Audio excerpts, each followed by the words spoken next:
Hello and welcome to Tête-à-Tête, France 24's flagship interview show. Our guest this week is Nicolas Enrich. He's a former senior official with USAID. He was ousted from that agency last year after publishing a memo warning about the consequences of its dismantlement. He just authored Into the Wood Chipper, a whistleblower's account of how the Trump administration shredded USAID. He's joining us from Washington. Thank you very much, Mr. Enrich. Thank you for having me. So the title of the book is a reference to a tweet from Elon Musk in early February of last year, when the billionaire was still heading the Department of Government Efficiency. In it, Musk claims he spent, quote, feeding USAID into the wood chipper. So, Mr. Enrich, this was not just Elon Musk. This was actually Donald Trump. The first day of his administration, he immediately issued an executive order, essentially sending USAID to the dustbin. It took a few months, but this is actually what happened. How did it feel from the inside? That's correct. Starting on January 20th, the day that President Trump came into office, he issued an executive order freezing all foreign aid. And I saw that from the inside. I was actually the director of policy programs and planning for the Bureau for Global Health. When I saw that order, I was immediately afraid of what it might mean. In fact, I thought it would be a mistake, because what it would really do was interrupt clinical trials of life-saving drugs. It would shutter clinics where people were getting diagnoses for deadly diseases, and it would cut off ambulance services for people who were seeking emergency childbirth services. And so at first, I thought that there must be some sort of mistake, but as I learned, and with Elon Musk and his DOGE team coming in, that the actual intent was to shutter the agency regardless of the cost to human lives. Right, and in effect, by July, USAID was folded into the State Department. Over 80% of the programs were canceled. The argument essentially was that this was a waste of taxpayer money, that it was not useful, that the money should be used elsewhere. Is there something to the argument, or do you completely say this is pure ideology? Look, USAID could have been more efficient. I think any government agency could be made more efficient. I actually had several ideas for how we could make the agency more efficient. But I should say that the U.S. Agency for International Development was widely recognized as one of the most efficient agencies in the government. On less than 1% of the federal budget, our work saved over 92 million lives in the last 20 years alone. And the reality is that while Musk and his team were saying that they were trying to eliminate waste, the reality was that they were coming in and bringing in a team of uninformed and unqualified political operatives to get rid of the experts and get rid of the expertise, ignoring their warnings and destroying an agency that had support from Congress and from the American public for over 60 years and accomplished a ton. And they did it not for the reason of eliminating waste or increasing efficiency, but to soothe the ego of the world's richest man. Right, but this begs the question, did they know what they were doing when they decided to eviscerate USAID? Did they know that this would probably cost many lives abroad because of disease, because of lack of access to health, or did they simply not realize what they were doing? At first, they did not know.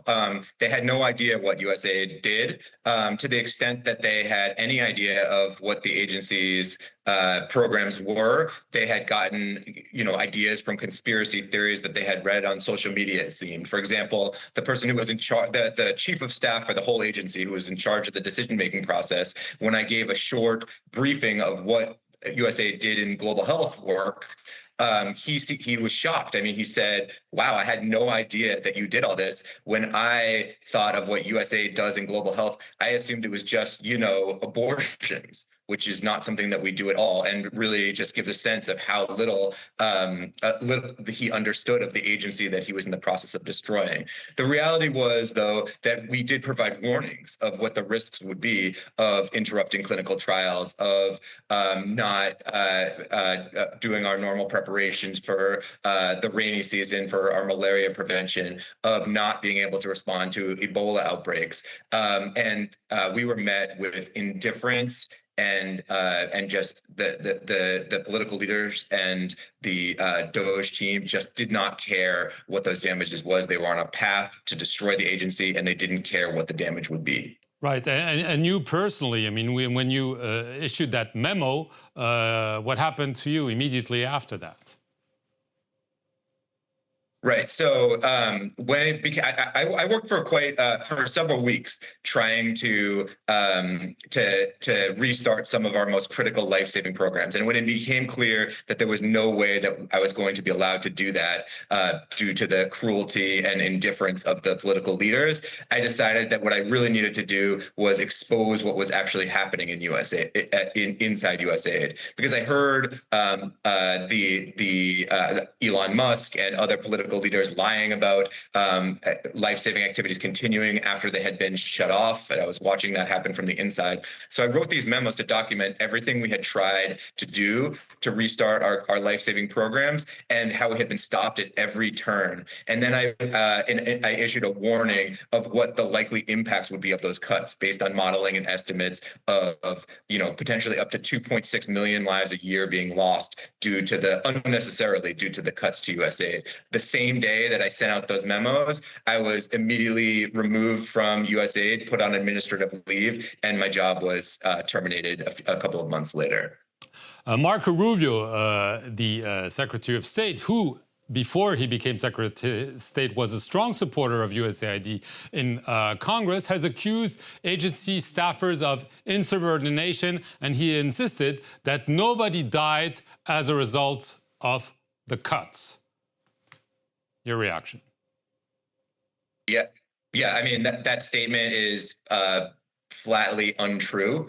As you mentioned, Marco Rubio was one of the staunchest supporters of USAID and foreign aid as a tool for foreign policy and national security of the United States. So it was actually a relief when we saw that he would be nominated as Secretary of State. And it has been so disappointing watching his oversight of the destruction of an agency that saved so many lives and that he knew saved so many lives. The reality was, when he said that nobody died as a result of the cuts to USAID, he's just lying. There have been, immediately before he even said that, there were many anecdotal reports of individuals who had died, including families who had traveled all day to get food rations from USAID-sponsored clinics in war zones, only to find those clinics with the USAID logo on them shuttered, and then having to make the harrowing decision of which of their children to feed when they went home.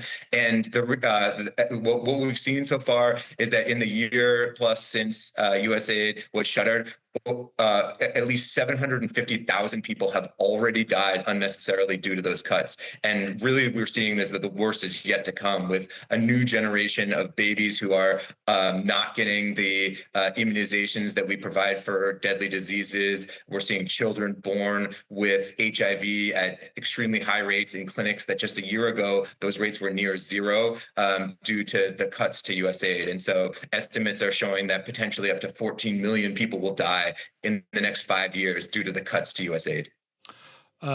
We've seen the latest outbreak of Ebola in the Democratic Republic of the Congo.